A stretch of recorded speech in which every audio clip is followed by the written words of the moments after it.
All right, Spring. This is a team that feels as though it's rolling after a 4-1 win. Yeah, they get the empty netter from Valanche late here, but they beat the Columbus Blue Jackets and the Avs through 5 games in the early going of this season in October are 4-0-1. It took them 20 minutes to wake up, but the second period was absolutely dominant this evening. Beautiful showings from Brent Burns, Sam Malinsky, Kale Makar, Nathan McKinnon in the top line. But this team looks exactly how we expected them to early.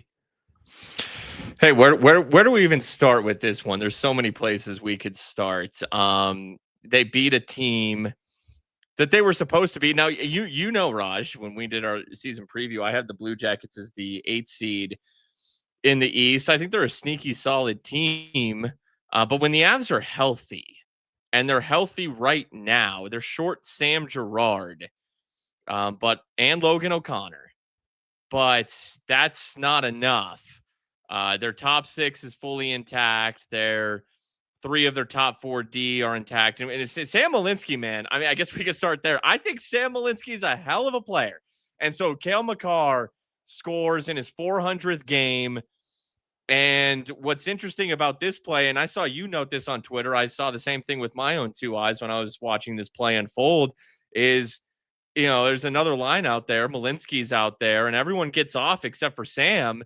And then on comes Kale and a whole new line. Sam's the lone Avalanche player left from the previous shift, but he's instrumental in this play. His play in the neutral zone, his skating, his passing, it all ultimately leads to Kale's goal. And then, of course, it's storybook that Kale would score in his 400th game because he's one of the greatest defensemen of all time. Sam Malinsky has the shot from the point that Valeri Nichushkin tips in for the insurance goal that made it 3-1. For my money, and he only gets 1 assist tonight, but Sam Malinsky was as instrumental as anyone else in tonight's game. Yeah, Malinsky was exciting to watch this evening. And that play that we're mentioning is the Makar goal that ties this thing up 1-1. And sure, the zone entry is great, and we have these awesome little plays with Natchez and McKinnon going around the net and then recycling back up to the top. You look at the 3 goals that the Avs scored today. That were not with an empty net, and obviously Nichushkin, the 4th and final one, scored with Elvis Merzlikins pulled. All 3 of them are what the Avalanche are bred to do, and that is score and create offense from the point. You get shots from Sam Malinsky, you get shots from Brent Burns, and this one from Cale Makar. But the neutral zone was amazing. I thought Columbus at that point in the hockey game was hanging with Colorado, and it was one of those games that you fell asleep for 20 and then you started to pick it up at the beginning of the second period, but you just couldn't break through yet. You had a couple of power plays that don't really do anything. And we can continue to get into that, which I agree. It's I still think they're getting some decent looks, but it's not necessarily working in a progressive manner like I expected it to. Like I kind of screamed at you about a couple of shows ago. In order for you to break through that neutral zone D Nevison forecheck, and they were doing it wonderfully. Like the Sillinger line was amazing at taking away the neutral zone. They have guys like Provorov and Werenski who are able to step up in the neutral zone, take away the long stretch passes that Avs defensemen like to hit when you go D to D, and then they cut the middle of the ice. Columbus does a good job about stepping up on their defensive blue line in the neutral zone. Malinsky and Makar set that puck in Brent Burns for that matter too at the beginning of it. They set that puck back 2, 3, 4 times and didn't force anything up the middle. It was a thing of beauty, that neutral zone regroup. It was. It's patience. And yeah, when this team is largely healthy and you're playing a Columbus who's a good team, but when this team with their one loss, their overtime losses to the Dallas Stars, if this team is healthy, largely healthy and on their game, it has to be right now the way they're playing. It has to be a Dallas. It has to be a Vegas. It has to be an Edmonton. Those are the only types of teams that can get them right now, so long as they play their best brand of hockey and they are largely healthy. Columbus played well. I think the Avs were out shooting them 14-11 when Columbus was leading 1-0 Correct. just before the Avs scored that game time goal. And then I think the Avs had the next like 10 shots on goal. And it just wasn't even close the rest of the way. I mean, there's just a large gap. There's a large difference between what a team like Colorado and a handful of other teams in the league bring to the table versus a team like Columbus. And they're an admirable team. Hey, how about Charlie Coyle? He's my guy. You know, I'm a Charlie Coyle guy. He was a -2 tonight. Wasn't really a factor at all. There's good young talent on this team, but none of them really popped in this game. Kirill Marchenko had a shot, short left side that hit the inside post. That was about all that I noticed in the back half. Chinikov tried to throw a puck in and was upset that it got called. Like, the story of tonight's game is that Columbus tried to throw 2 pucks into the net after they got frustrated in the second and the third period. And turns out you can't do that. Yeah. Hey, here, I'm trying to bring this. Can I bring this comment up here? For some reason, I can't. BF in the chat says, look at the Avs with 56% in the faceoffs. Drury is a dog. You know, before their first goal, they have a look where Colton shoots one in the slot. It's a really good play from that third line. And Drury is there on the doorstep for what I thought in the moment was like an easy rebound goal, but it kind of rebounded awkwardly off of Elvis Merzlikins, who was very good in the early portions of this game. He was keeping Columbus in that thing, keeping the Avs off the score sheet. He's a solid goaltender. And then it was Drury who won the faceoff in the defensive zone that set up that sequence. So even though Drury couldn't finish that Colton shot, and I thought Ross Colton was a beast. Victor Olofsson continues. So look, man, I will admit when I'm wrong. And so far through the season, like, I was concerned that Olofsson wouldn't play on Coyle's level. Bro, he kind of has. He's actually exceeded what we saw with, and I think Charlie Coyle has had a hell of a career. It's why I was so high on him. But Victor Olofsson has been great. Right. They are vastly different players, right? Like, Charlie Coyle thrives as a two-way player, as a defensive-minded centerman, a guy who can kill penalties. You obviously saw him on the kill against Colorado this evening. You saw him on the kill at 5-on-3 last year when he was playing in burgundy and blue. Is Victor Olofsson that guy for you? No, he is not that type of player, but what he is a driver of offense. And that third line you mentioned, they get grade A looks all the time, all game long. They just don't find a way to have anyone tally this evening, right? You have non-first line players scoring tonight with Nichushkin, one on a tip from Brock Nelson, one tipped from Nichushkin, the empty netter, and then the Cale Makar goal, all non-first line forward players. Cale obviously being a first line defender, puts a little bit of a wrench into that sentence there.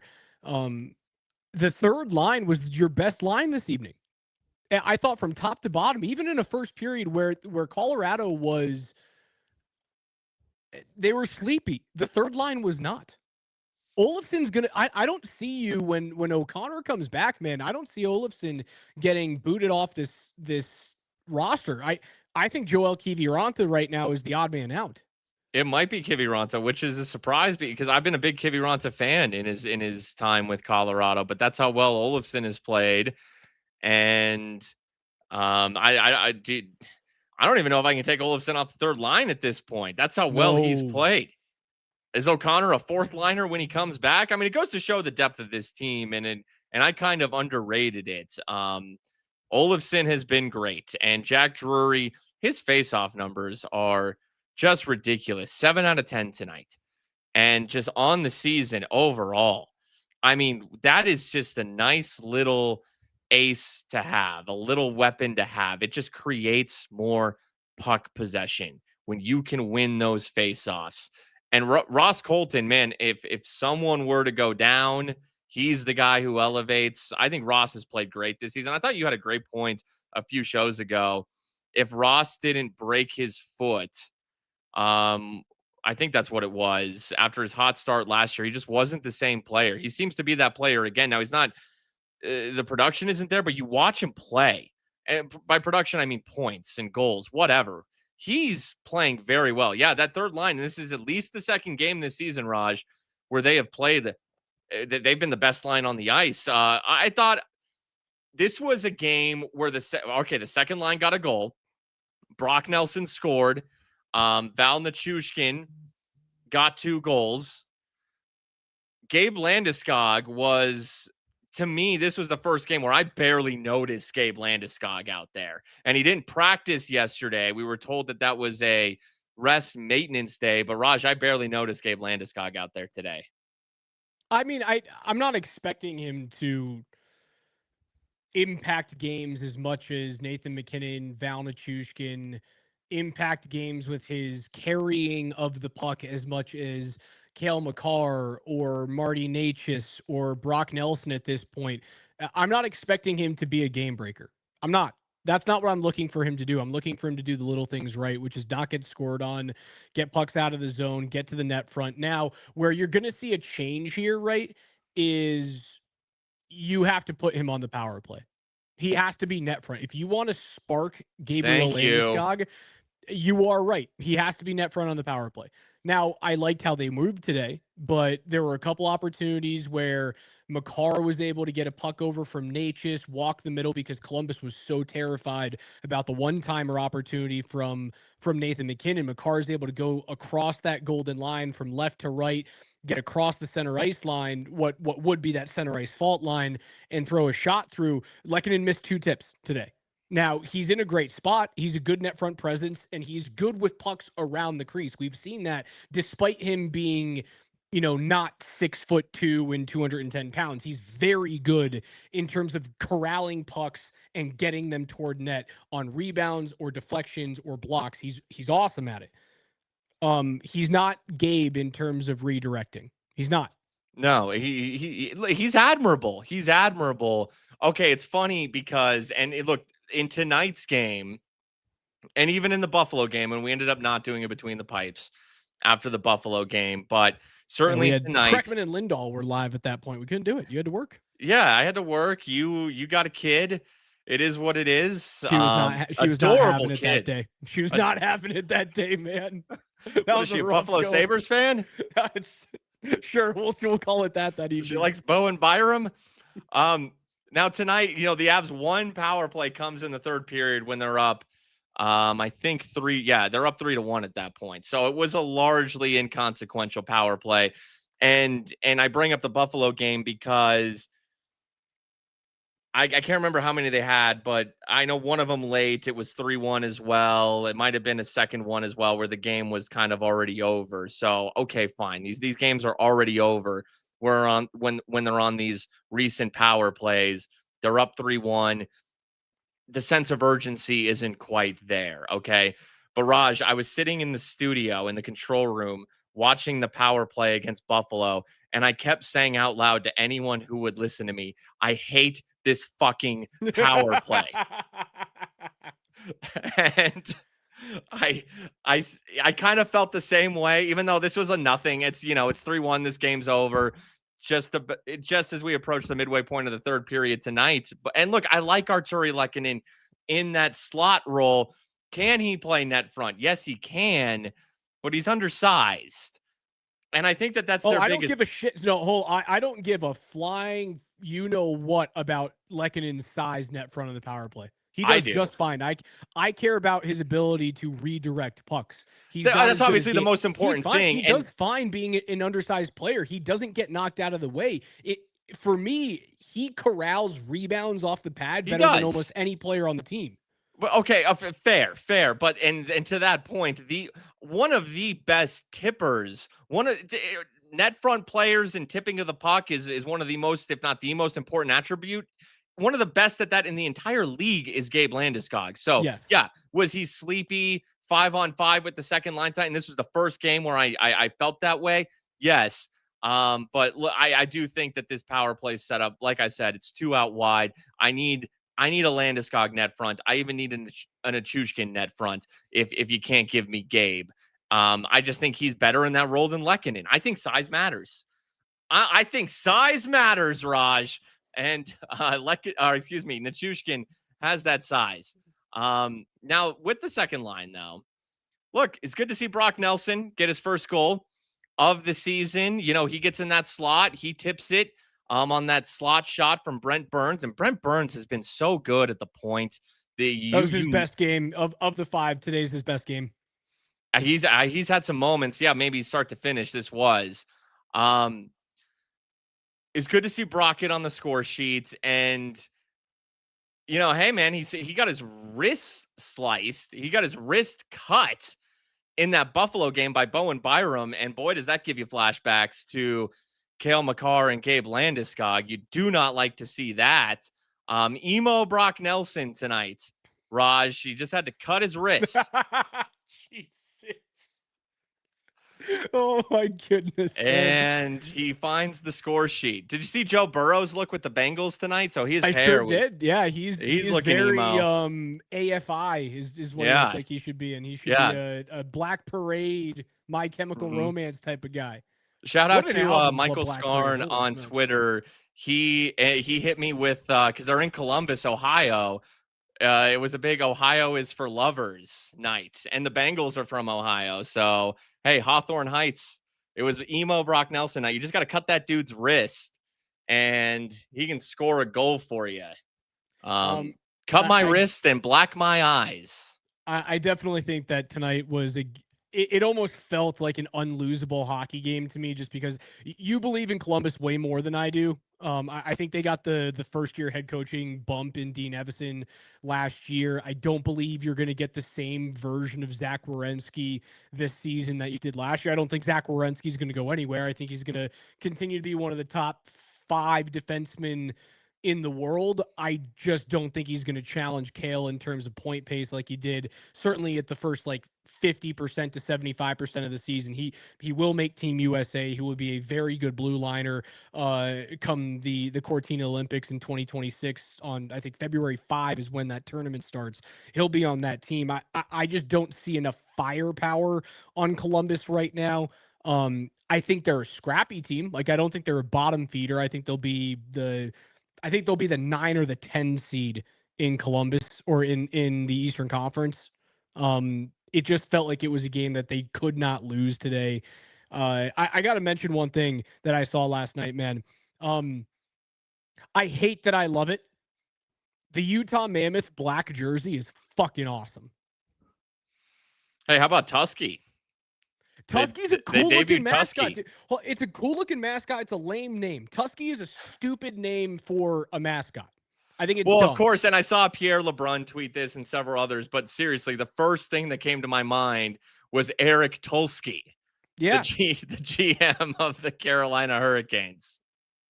This is a stupid name, but the mascot looks dope, and I thought the breaking out of the ice cave was also cool. It felt a little Dingerish to me. Yeah, dude, I was at the game where Dinger broke out of the egg. I was 5 years old, and I was at that game. Dude, Dinger gets way too much shit. I love me some Dinger. Dinger's fine. Dinger's an underrated. I don't think he's like the Philly Fanatic. Don't get me wrong. I think he's an underrated mascot that gets way too much crap. I agree. I'd honestly put. No offense to anyone, I would put Dinger number 2 in this town. I think that Rocky is super mascot. Rocky is far and away Hall of Fame, not even close. First ballot. Yeah, when you talk about first ballot Hall of Fame mascots, you talk about the Philly Fanatic, the Phoenix Suns Gorilla, super mascot Rocky. Are those your 3? Your 3 shootings? Yeah, they're Mount Rushmore. Those are Mount Rushmore. Dinger is, he's actually upper tier. He's a solid mascot. I guess I have a soft spot in my heart for Youppi in Montreal because I think the story behind Youppi is hilarious. Do you know the story about how Youppi, the big orange, furry monster in Montreal, came to be? I do not. He was the mascot for the Montreal Expos, and he scared the children too much that the Expos said, we don't want him, but there was enough of a cult following in Montreal that said, we can't get rid of Youppi. He has to stay here. So the Montreal Canadiens then adopted Youppi after he got fired from the Montreal Expos for being too scary for children. Okay, that's fun. And love Youppi.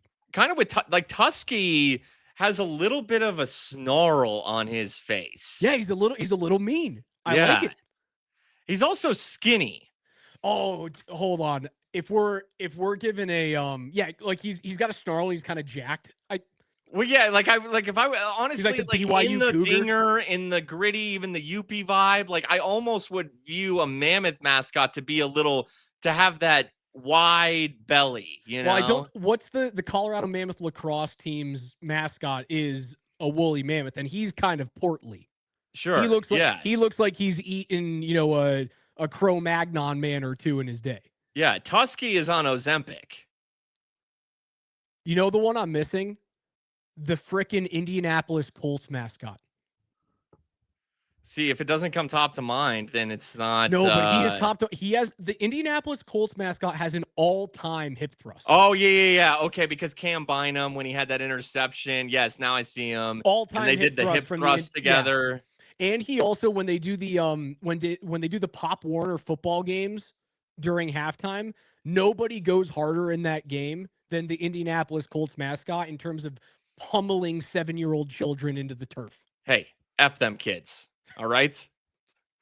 I want to do that so bad. Like I want that to happen for stiff arm them. I want a bunch of 12-year-olds on the ice, 10 to 12-year-olds on the ice.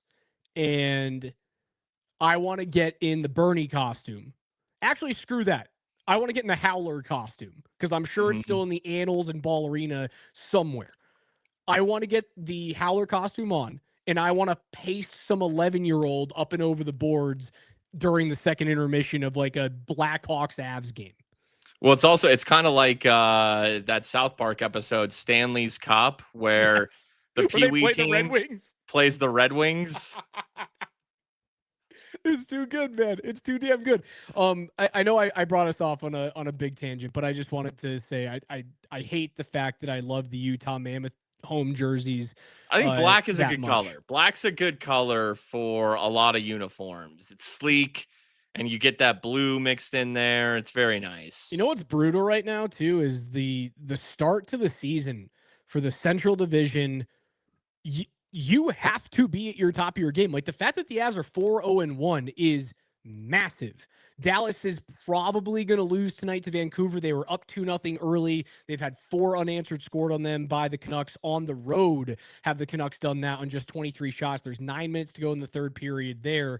Other Central Division action this evening. The Jets get a 5-2 win over the Philadelphia Flyers. And I believe those are the Canadiens come back and beat the Predators in overtime. Cole Caulfield gets a second overtime winner of the season. As we look at the standings, man, the Central is brutal. Every single team, all 8 teams in the Central Division, as of right now, this minute, are 500 or better. And I know it's early. This is going to be Dallas's first loss of the season, right? And it's gonna happen. You know, Vancouver's a formidable opponent, and you're going to lose eventually. So it looks like it's going to come here tonight. Mikko Rantanen does have a goal in this game. He made it 2-0 Dallas, but then bam, bam, bam, Vancouver takes a 4-2 lead. Yeah, tough division. How about the Blackhawks just wiping? I mean, just wiping the floor in St. Louis, wiping the floor with the Blues. Last night, it was like a 7-2. It was a crazy, just dominant win. Yeah, tough division. So this is why it's so important that the Avs are healthy, have a complete roster, have the goaltending, and have turned that into a 4-0-1 start. And you got the Bruins on Saturday night, who they're in Vegas. That puck, I'm sure, dropped just a few minutes ago. Do like the Knights to beat Boston tonight. That was actually one of my picks tonight. Actually, Boston's up to a 1-0 lead. Screw me. But Boston's a team that you should beat. And that's coming up on Saturday night. You should be 5-0-1. It's at home. Yeah. You should move to 5-0-1. It's tough division. You got to we've learned last season, these points that you can get early in the season, they matter. Boston's not a playoff team, right? Like they showed you last year, where you're going to move on from players that we like, players that we love, legendary players like Brad Marchand, cornerstone pieces like Brandon Carlo, Colorado Thunderbird alumni, grew up playing here in Denver. I thought the Avs were going to be able to get him at the trade deadline last year, but he goes from Boston to Toronto and stays as a Maple Leaf as he was under contract. Just Games and Others comes in on YouTube and says, did you guys see Slavyov actually drive a guy out of the crease the first time I've seen someone do that this year. Yeah, I saw that in the third period. If he wants to stay in the lineup, man, especially when Sam gets healthy, and it would then be a competition between Werenski and Slavyov to have that sixth and final spot. If he wants to stay in the lineup, man, that's one thing he can do. If you can be a crease bouncer, when pucks are bouncing around Scott Wedgwood and Mackenzie Blackwood, you can stay in the lineup. I noticed that in the third period too. It was earlier on. I want to say it was like between the 13 the 15-minute mark that I saw. It was right as the whistle blew. So he just like drove a guy to the end boards. Maybe I'm a little bit early in the period, but it's something that I did take mental note of. I'd like to see more of that. Yeah, since the Dallas game where I called out Slavyov for his for getting lost on the Nathan Bastian goal that made it 2-2, that the Stars tied that game up on. He hasn't done anything negative. He's made some plays. That being said, and my guy Eric Rabbers sent me this on Twitter, the Hockey Stat Cards Twitter account. They graded Sam Werenski as the best Avs player tonight, and that's who we opened the show. That's who we opened the show talking about, was Sam Werenski. So good to see that the analytics confirm what we saw with our own eyes tonight. And their metrics, it's a 0 through 6. Sam was at about a 5.2. The next closest was Nichushkin, who was excellent tonight, and he's been excellent the past few games. You know I love Val Nichushkin, and this is one of my things. Like, you know how big of a Val guy I've been. This goes back to the Mikko Rantanen days, where oftentimes I would say, I know that Mikko's got this and that, but there were so many nights where I'm like, dude, Val is their second best forward because of what he presents. Now he's playing on the second line, and Marty Necas has been great. I thought it was and this is Marty Necas. He's a streaky player. I don't think he was excellent tonight. Val is just that big, solid. There's a reason that the Choo Choo Train nickname fits. It's not just because it's Nichushkin and you can go choo choo off that. No, he's a fucking train. Like, he's big, he's fast, he's mean. And one thing I love about him is his skating radius. He's always so tight with his movements and efficient. I mean, he is a train in its fullest sense. And he was the Avs' second highest graded player tonight. He gets 2 goals. One of them is an empty netter, but he's at like a 3.9. So Werenski grading at a 5.2. Dude, I mean, so look, Slavyov, yeah, much better last 2 games, but you ain't knocking Sam Werenski out of the lineup. And that dude he's part of the Avs' plans going forward. I promise you. You mentioned the skating style of Val Nichushkin, and by no means am I saying that these two players are anywhere near the same level or same pedigree of hockey player. His stride when he's going reminds me of late 2000s, early 2010s Evgeny Malkin. Sure. Like a big-bodied player that has a wide base, but doesn't feel as though he plays outside his wide base. And it's almost as though you look at him and you go, is he really skating at 100%? And they are. It's just because they're so damn big that it feels as though they could go even faster. Like, Malkin's 6'5" and 200 pounds. Nichushkin's got a little bit more weight to him. He's slightly shorter. I think Nuke is like 6'4", 215, if I'm correct on the stat sheet. They're very similarly sized players. Malkin's slightly lighter and certainly more skilled. Like, Evgeny Malkin is a shoe-in, yeah, he is first ballot Hall of Famer, one of the greatest hockey players ever to grace the face of the earth. When Nichushkin's going and he's healthy, they look super similar, man. Really, Nichushkin's he's never out of control. He always has his base around him. He always makes the most efficient movement. It's quick, it's subtle, but it's also explosive. He has a couple turnovers in this game. I think he had the turnover that led to the Blue Jackets' lone goal. And he did have a turnover shortly thereafter where he kind of fed a puck near the blue line to Zach Aston Reese, who had a little bit of a breakup, but the Avs were able to recover, and Wedgwood made the save. But No, he's playing great. You saw it in the Dallas game where, that was his first game of the season where he was extremely noticeable. He's such a good player. It's why, I mean, Nichushkin at just over $6 million a year is just an absolute steal. And I love Marty Necas, but I mean, Nichushkin's been doing this on this team for years at a very high level. I mean, I'm going to need to see Necas do that night in, night out in a way that Val does. Val has been so underrated and so unheralded, is one of my favorite players in terms of the underrated aspect. He is a beast, dude. Ben asks on YouTube what's been going on with Val's defense and his checking this year. I have noticed it, right? Like, I'm not I haven't saying noticed it as much. For me, he's so noticeable on the defensive side of the puck because of what he does in the neutral zone, where he's always that first guy back. He's always within 2 stick lengths of the puck, even though he's a winger. Like, he's just in the right spot every single time. I've noticed it a little bit. I don't think it is poor. I don't think it is nearly as great as he has been in years past. And this is the reason why I think it's the case. He's playing with two incredibly responsible defensive players. Brock Nelson and Gabe Landeskog are not going to get beat out of position. They are known to be excellent 200-foot players that take care of their own defensive structure first and then go to offense. And I do wonder if this has been a little bit of direction from Jared Bednar, from Dave Hackstall, looking at Gabe and going, or rather Val Nichushkin and going, these two guys are going to be fine. We want you to take a couple more chances on the offensive side of the puck because you are the guy that's going to drive offense. You are the player on your second line who can score 35 goals plus if he plays 82 games in the season. Gabe's not going to do it at this point, likely. And Brock Nelson likely isn't going to be a 35 plus goal scorer. You, Val Nichushkin, are. Now, the way to do that is to unleash him offensively and tell him, you're going to be fine. Like, we trust you to be a 200-foot player, but you don't have to be the first guy back all the time because 92 and 11 are going to take care of it.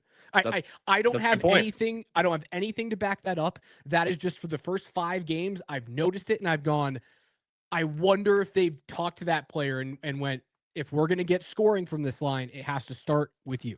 Well, I want to say another thing about Val too, and it's a not just him thing. Avs kill 2 penalties tonight. Columbus goes 0 for 2 on the power play.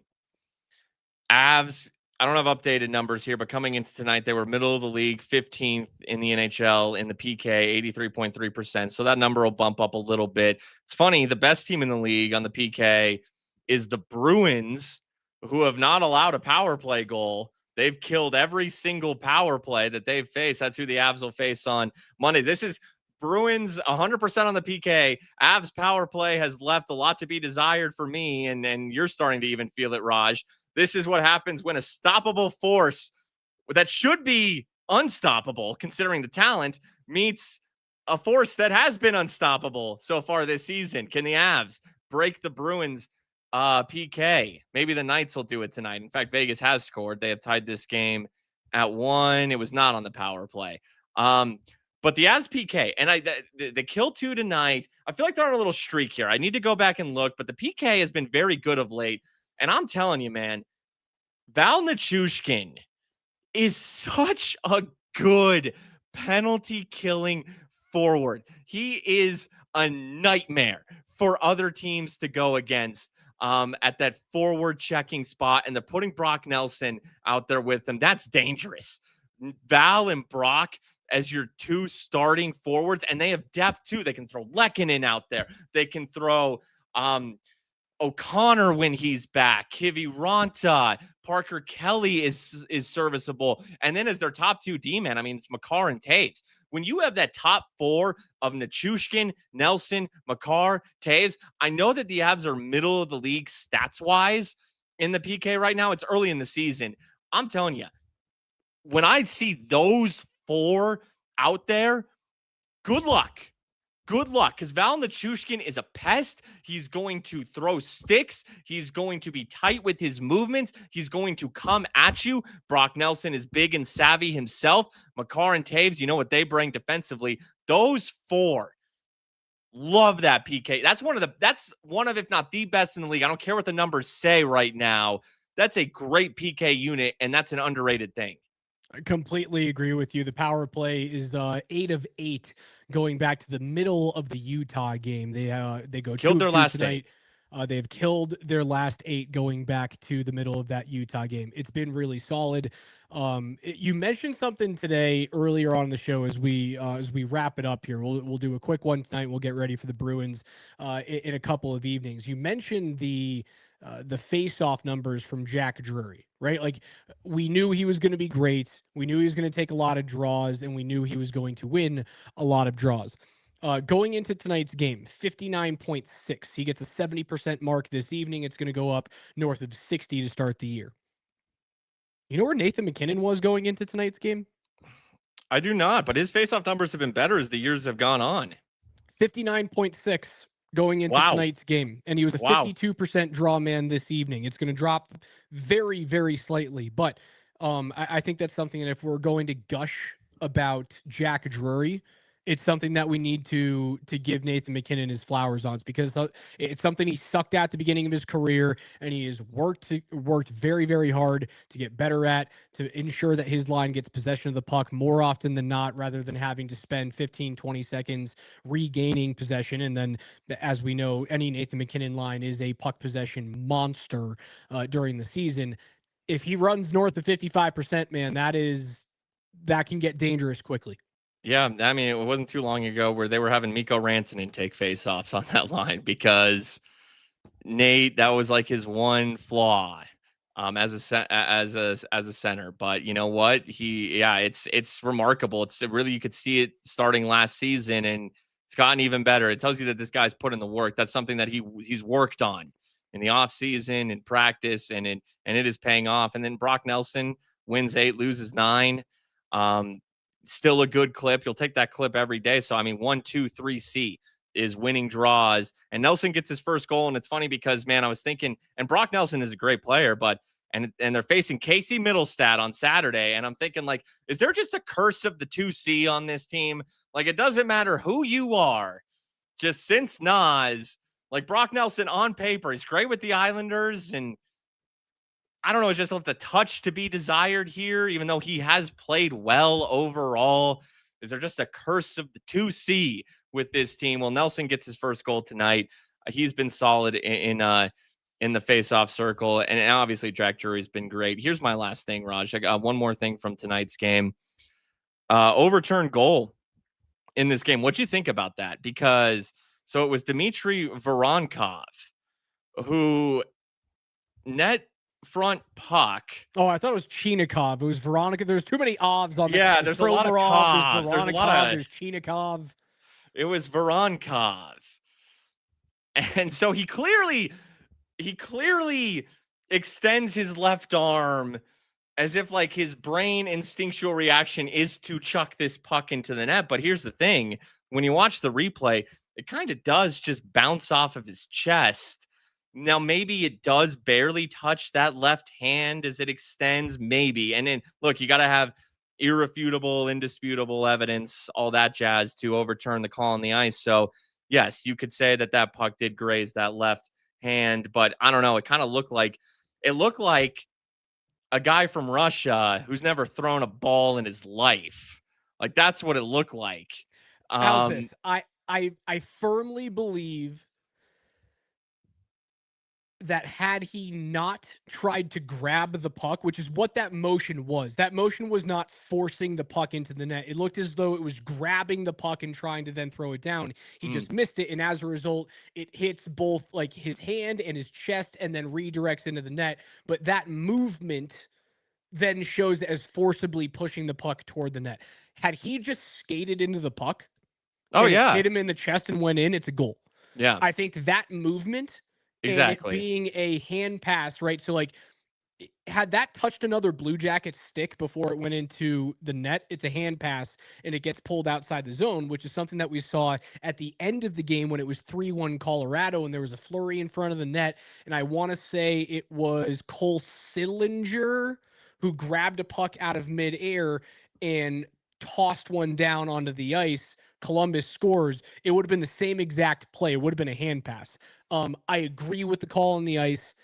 I still believe that I think those rules should be relaxed.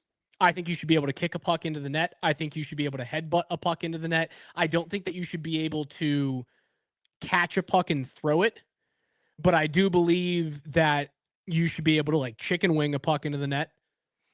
Do Yeah, I I think you think should be able to like open hand slap it in as though you were a volleyball player? No. But like if I wanted to throw a right shoulder at a puck and it goes in the net, why not? I agree with that. I actually have nothing more to add. But you mentioned the hand pass too late, and that took a goal back that would have made it 3-2 at the time. So two goals that were overturned via hand maneuvers. I always Hand get a stuff. I always get a kick, and I'll give full credit to The Nate hand stuff Kreckman. game. I'll give full credit to Nate Kreckman, who refers to the Blue Jackets as the BJs. Very nice. Very nice. But they weren't the BJs tonight, Raj. They were the handies. Oh, they were the handies, man. Just playing some handball out there. All right, it's gonna do it for us tonight. Before we get out of here, Cole Caulfield is plus 6,500 to win the Rocket Richard right now. Hey, did I not throw that at sure that number out early? And I think the number was season? even higher when you called it at the beginning of the year. I'll go back and look, man, because he is on fire. 5 goals in his first 4 games this year, 2 of which over the last 2 games have been overtime winners. Cole Caulfield is a dude that if Montreal is good this year, he's going to have to score close to 50 goals. I think he's going to be a sneaky Rocket Richard dark horse. Keep a lookout for him. His goal tonight was beautiful. I love that Montreal team. And then the other coolest thing that I saw in hockey, did you see what the Anaheim Ducks did for their first home game last night? I was actually watching some of this game. There was a gentleman that they were honoring. It was what was it, Raj? I was watching this game, but I wasn't like fully locked in. There was they honored this dude. It appeared to be, and I don't want to get it wrong. So tell me what it was. Oh no, hold on. So you and I are looking at different things. They celebrated a Navy veteran. Yes. He was a double amputee. Doc Jacobs. Yes, joined that's the exactly ice what there. it was. So he lost both of his legs during an IED attack in Iraq back in 2006. Now I shouldn't say that that's not something that I clocked. Like it was a really cool moment. My thing is a little bit more vain. Did you see the old school Halloween style duck masks that they lined the seats with? No, I didn't see. I mean, they were in their all oranges last night. I watched a good chunk of this game. Brother, you got to go on Twitter and try and find them out. They're remember the old Disney cartoon that they had about the Mighty Ducks? Mm-hmm. It's the logo, the helmet, goalie face mask logo. They had it on every seat at the Honda Center last night. Everyone went home with them. It's so sweet. Like you're gonna find it on Twitter, you're gonna be like, "Damn, that's cool." Hey, look, Anaheim was another one of my sneaky picks, and they beat the Penguins last night, and now the Penguins trail 2-0 in LA. Sidney Crosby. Yeah. All right, I want one of those masks, bro. You gotta go take a peek. Anaheim last night. Should have flown out there. We're gonna get out of here. Saturday night, 7 p.m. Avs and Bruins. They return back home. We will talk to you guys right here on YouTube, on Twitter, starting at about 10 p.m. after Bruins and Avs. They are 4-0-1. Look to be 5-0-1 to start the weekend. But for spring, I'm Raj. Thanks so much for listening. Enjoy the rest of your Thursday night and go watch the end of 2 octogenarians throwing the football around.